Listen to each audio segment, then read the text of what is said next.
Main concern जो है, खास करके जो कल को आप लोगों ने सुना होगा सोशल मीडिया में 2 दिन का बंद कॉल जो दिया है उसको लेके है। और जो बंद कॉल को लेके क्या परेशानी हो रहा है, क्या इश्यूज़ हो रहा है, वो आप सबको पता है, उस पर मैं ज़्यादा ड्वेल नहीं करूँगा। लेकिन जो उन लोगों का जो बंद कॉल है, तो जहाँ तक हम लोगों को समझ में आया कि आईपीओ का कहना है कि सरकार को उन्होंने मेमोरेंडम दिया, मीटिंग हुआ, लेकिन उसका जो भी उनका जो डिमांड था, जो भी सोच था, उसको कंप्लाई नहीं किया। तो मैं आप लोगों के जरिए ये कहना चाहूँगा कि as a government, it's a welfare government, सरकार का काम ही है हमारे राज्य का जितने लोगों और राज्य का वेलफेयर के लिए सोचना है। और जो उनका जो इश्यूज़ था वो भी मैं समझ सकता हूँ कि काफ़ी जेन्युइन इश्यूज़ है। तो उसको लेके मुख्यमंत्री जी के साथ में 27 जनवरी 2026 को एक डिस्कशन हुआ।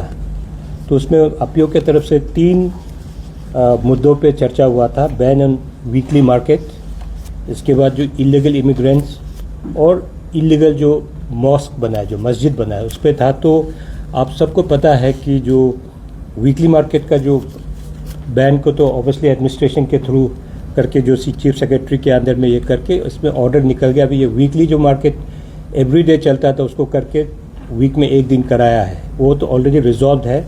और दूसरा जो था इलीगल इमिग्रेंट्स, जिसको लेके हम सब चिंता है कि हमारे यहाँ राज्य में इट्स अ प्रोटेक्टेड स्टेट, उसके बावजूद भी हमको हमारे संज्ञान में आया कि बहुत सारा इलीगल इमिग्रेंट्स यहाँ पे बसे हुए हैं। तो उसमें थोड़ा सा हमारा गेट सब भी पोरस है। तो ऑब्वियसली वो है share long border, international 3 international border है। इसके बाद नागालैंड के साथ और हमारा आसाम के साथ भी बॉर्डर शेयर करता है। तो कोई बॉर्डर फेंसिंग का सिस्टम तो नहीं है। तो ऑब्वियसली पोरस बॉर्डर है, तो कहीं ना कहीं से इलीगल इमिग्रेंट्स भी आता है। तो उसको चेक करने के लिए बहुत सारा हमारे ऑर्गेनाइजेशंस आगे आ गया। इसके बाद जैसे हमारा एसटी बचाओ आंदोलन है और हमारा आपसू अंसू जो भी है, जितना भी जो स्टेक होल्डर कंसर्न है, उसमें आपका ये आईपीओ भी है। तो करके उसको लेके उसका सीरियसनेस को देख के हमारे मुख्यमंत्री जी ने एक कंसल्टेटिव मीटिंग वहाँ पे अपना उसमें बुलाया था, ये सीएम का कॉन्फ्रेंस हॉल में।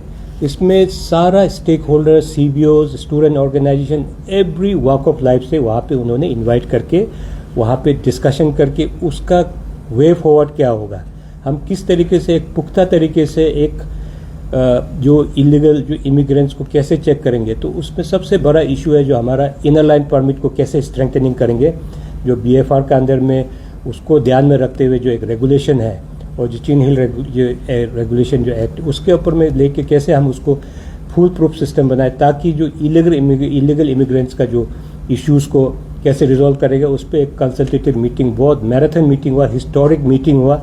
उसमें ऑब्वियसली सारा कमिटी भी बना हुआ है। उसमें सारा कमिटी में वेरिएट जो वॉक ऑफ लाइफ से उसमें कमिटी में भी आप लोगों को पता, आप लोग मीडिया, तो the total meeting was online. सारा राज्य ने देखा है वो मीटिंग, इतना हिस्टोरिक मीटिंग और इतना सुंदर एक डिसीजन लिया। तो उस पर काम चल रहा है और उसको डिजिटाइजेशन करके कैसे आईएलपी को और भी मतलब फुल प्रूफ सिस्टम बनाएगा। तो इसमें इलीगल इमिग्रेशन का जो इशू है वो भी ऑलरेडी कवर हो चुका है। जो अभी थर्ड इशू जो उन लोगों का जो अब चल रहा है, जो इलीगल मस्जिद के बारे में है, तो डीसी साहब भी हमारे साथ है। तो इनका जो आंकड़ा जो हम लोगों को, जो उन लोगों ने बताया था कि यहाँ पे 15 इलीगल मस्जिद है, तो उनको शट डाउन करना है, उन लोगों का रिक्वेस्ट था। तो उसमें से आप सबको पता है, उसमें से 15 ऑलरेडी शट डाउन हो, 12 ऑलरेडी शट डाउन हो चुका था।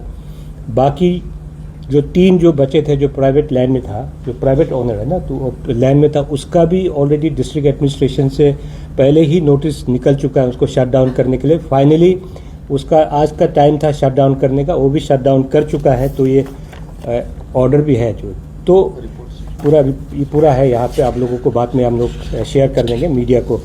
तो जो the bottom line here is, जो भी इनका जो आईपीओ का डिमांड था वो सारा सरकार के तरफ से इसको मीटअप हो चुका। उस दिन भी हमारे मुख्यमंत्री जी को इन्होंने बुलाया है, ऑफिस में डिस्कशन किया है उस पर। उसमें आप शायद उन्होंने आईपीओ ने जो 3 इलीगल मस्जिद को 7 दिन के अंदर बंद करने के लिए अल्टीमेटम दिया था, तो अभी तो 7 दिन हुआ भी नहीं है ना उसका मीटिंग करके, और ऑलरेडी ये बंद भी हो, सीलिंग आज के तारीख हो भी चुका है। तो मेरा जो एज अ गवर्नमेंट की तरफ से यही है कि जब आपका सारा जो डिमांड है वो मीटअप हो गया, हम लोग सरकार की तरफ से भी उसका कॉग्निजेंस लिया है, जो इलीगल मस्जिद को बंद कर चुका है, तो आज जो आपने 2 दिन का जो बंद कॉल डिक्लेयर किया है वो मैं नहीं समझता हूँ कि जायज़ है। तो एज अ गवर्नमेंट की तरफ से मैं अपीओ टीम को भी रिक्वेस्ट करूँगा कि ये आप बंद कॉल को कॉल ऑफ कीजिए, बिकॉज आपका सारा जितने भी डिमांड्स था, आपने जो भी सरकार के टेबल में रखा था, वो सारा का जो प्रॉब्लम है उसका गवर्नमेंट की तरफ से ऑलरेडी पूरा कर चुका है। तो शायद उनको नॉलेज में नहीं आया होगा कि ये बंद हो चुका है। तो हमारे पास ऑलरेडी, जैसे मैंने बताया, पूरा यहाँ पे डॉक्यूमेंट है, चाहेगा तो जाके डीसी ऑफिस या डीसी साहब से भी कंफर्म कर सकता है कि सही में हुआ नहीं हुआ। तो ये जब सारा चीज़ आपका जो भी डिमांड है उसको फुलफिल कर लिया, तो मुझे नहीं लगता है कि जो बंद कॉल कर रहा है ये जायज़ है, क्योंकि बंद कॉल से किसी को, मैं हमेशा से ही कहता, किसी को फ़ायदा नहीं है।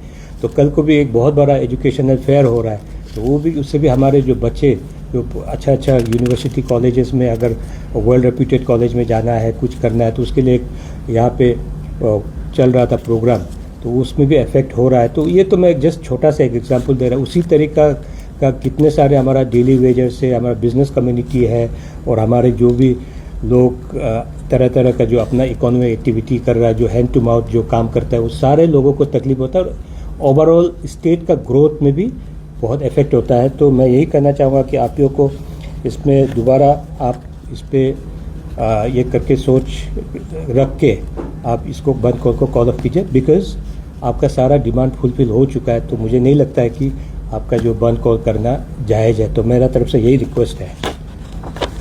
तो थैंक यू। सर, एक क्वेश्चन है, जो अपील बंद कर जो इलीगल मस्जिद को लेके है, तो इलीगली टेक्निकली किस हिसाब से इलीगल है मस्जिद? इलीगल मतलब जो टेक्निकली जो इलीगल है, उन लोगों ने कंप्लेन दिया तो इलीगल है, तो बिना परमिशन का उन्होंने वहाँ बनाया है, तो बिना परमिशन का बनाया, तो इसलिए जो हमारा BFR और चिन्हिल का अंदर में ये एक प्रोविज़न दिया हुआ है, एनीथिंग, अगर कुछ भी चीज़ एक्टिविटी होता है, और डिप्टी कमिश्नर का एक अपना प्रेरोगेटिव है, लगता है कि उसके वजह से कहीं में भी हमारा लोकल जो भी फैब्रिक में कुछ है ना, कुछ डेंट हो सकता है, कुछ हो सकता है, they can take a call on this and do the sealing.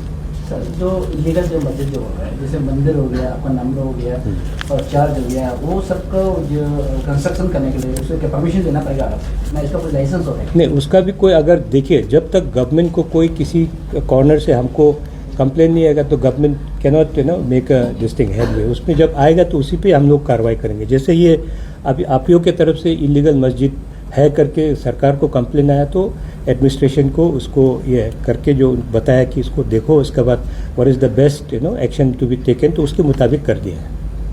Sir, ये रिसेंट पास के अंदर इतना ज़्यादा जो ऑल ऑफ सडन में इतना ज़्यादा बंद खोल दे रहा है सब जगह, स्टेट आप डिस्ट्रिक्ट में भी देखिए, सब जगह में ये अचानक से हो रहा है इस साल, तो पहले इतना नहीं होता था।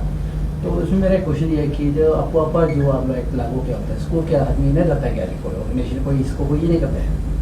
नहीं, आपको को डरता है नहीं डरता है, उस पर मैं ये कमेंट नहीं कर पाऊंगा। जो भी हो रहा है वेरी वेरी अनफॉर्चुनेट, बंद कॉज जो हो रहा है, ये डरता है नहीं डरता, वो इंडिविजुअल के ऊपर है ना, कोई डरता है, कोई लॉ अबाइडिंग है नहीं। आप लोग इम्प्लीमेंट करता है कि नहीं? हाँ जी, इफेक्टिवली इसको इफेक्टिवली इम्प्लीमेंट करना नहीं करना, वो देखिए, law will take its own course. जो आपका जो मजिस्ट्रेट है उसका विजडम पे है। कोई भी टूल जो है हमारा पास में है ना, लीगल टूल है या ऑफिशियल टूल है, उसको यूज़ करना, वो तो at the wisdom of the executive जो पावर जिसके पास है वो यूज़ करेगा। ऐसा नहीं कि हमारे पास कुछ है तो हम रैंडमली यूज़ करेगा, उस तो it will all depend on the wisdom of the person who is implementing it. Sir, एक सवाल है, जो कल के दिन में Arunachal Pradesh teachers educators association ने एक प्रेस ब्रीफिंग दिया था, जिन्होंने में बताया गया कि कुछ महीनों से जो टेनेंट को लेकर काफ़ी प्रॉब्लम हो रहे हैं, आपकी सरकार के साथ शायद उन्होंने मेमोरेंडम दिया था। तो उन्होंने जो एसोसिएशन की तरफ से 29 मई को वो state wise pen down protest रखा गया था, और फिर आने वाला ये जून महीना 4-5 आज से लेके 5 जून तक फिर स्टेट वाइज जो पेन डाउन रखा जा रहा है, उनका पेमेंट को लेके वो अपने इशू उठा रहे हैं। तो आप इसको डिपार्टमेंट किस प्रकार से देख रहे हैं? ये देखिए, मैं जितने हमारे जो डाइट वाला के आप क्वेश्चन पूछ रहा हूँ, जो पेन डाउन जो आपका जो ये किया है, तो उसमें मैं आप लोगों को मीडिया के थ्रू क्लियरली बताना चाहूँगा। आज मैंने कोसाब के साथ भी मीटिंग हुआ मेरा, वो भी उन लोगों का इश्यूज़ लेके आया था और कुछ मीडिया इंटरेक्शन भी हुआ उनको लेके। तो इसमें हमको ये समझना ज़रूरी है, जो हमारा जो डाइट का जितने भी एम्प्लॉयज़ है, इनका जो सैलरी का जो पेमेंट का जो मोड अलग है। इसमें क्या होता है कि इसका हमारा जो 60-40 रेशियो में 60% हमारा गवर्नमेंट ऑफ इंडिया से आता है, 40% हम स्टेट एक्सचेकर से देते हैं। तो जितने भी सेंट्रल प्रोग्राम्स हैं, आप सिर्फ हमारा एजुकेशन में नहीं है, हेल्थ में हो या आरडी में हो, जितने भी है, और हमारा जो आईएससीसी प्रोग्राम्स है, वो उसका जो पेमेंट जो आता है हमारा गवर्नमेंट ऑफ इंडिया से आता है। तो इस पे जो एक थोड़ा गलत क्या बोलेंगे, कन्फ्यूजन है किसी के साथ कि हमारा यहाँ में सैलरी रेगुलरली नहीं मिलता। ऐसा नहीं है। मैं एग्जैक्ट प्रॉब्लम बता देता हूँ। जब फाइनेंशियल ईयर एंड होने के बाद अप्रैल में को न्यू फाइनेंशियल ईयर जब आता है, तो हमारा जो पेमेंट आता है गवर्नमेंट ऑफ इंडिया से, पहले आता था जो SNA जो प्लेटफॉर्म था, है ना, उसमें क्या होता है, जो पेमेंट आता था हमारे स्टेट एक्सचेकर के थ्रू आके डिसबर्समेंट होता था।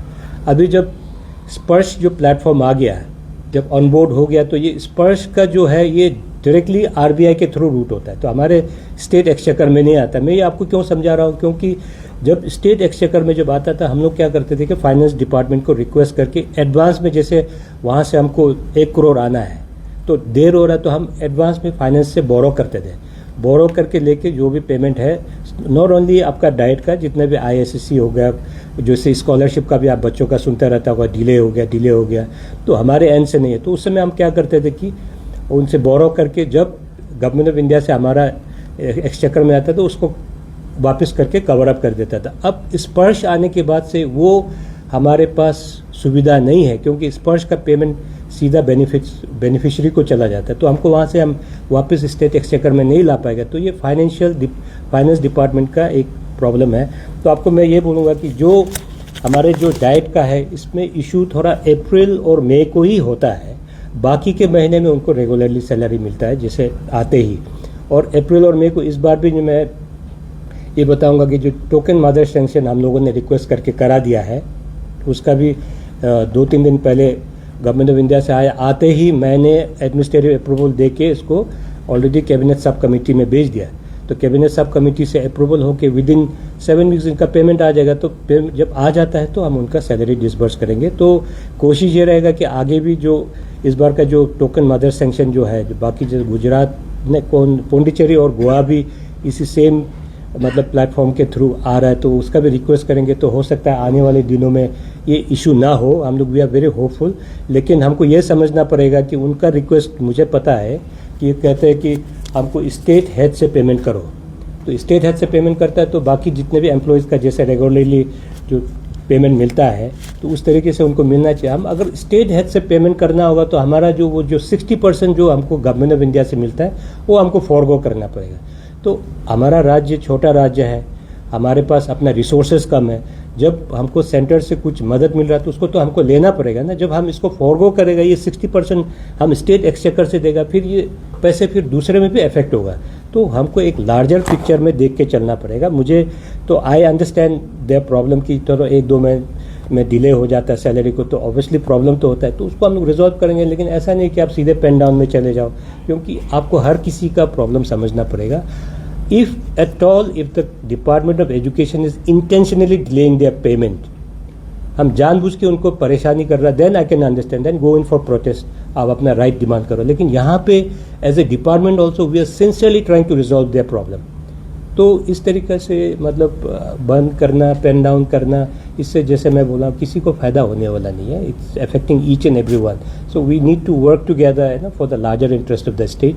आपका ग्रीवेंसेस है, ठीक है, उसको भी हम लोग कोशिश कर रहे हैं। If you are not working on it, then you have every right to go in for any kind of democratic movement. We also, will try to resolve the issue as soon as possible. तो मैं आपके through जितने भी diet के जितने educator जो group है जो पेन डाउन में, रिक्वेस्ट करूँगा दिल से, you are part of the nation building process. आप इस तरीके से मतलब डेमोक्रेटिक मूवमेंट करके, पेन डाउन करके हमारे जितने बच्चे हैं जो पढ़ रहे हैं उनको भी तकलीफ पहुँचना नहीं चाहिए। As a department, as a government, we are putting in our sincere effort so that आप लोगों को इस तरीका के परेशानी आगे ना हो। तो उसको आपको समझना पड़ेगा, हमारा इंटेंट को समझना पड़ेगा। We have a very pure and clear and good intent to help you. अगर हम जानबूझ के आपको परेशानी कर रहे हैं तो देन आई ऑल्सो अंडरस्टैंड कि आपका नाराज़गी होना भी जायज़ है।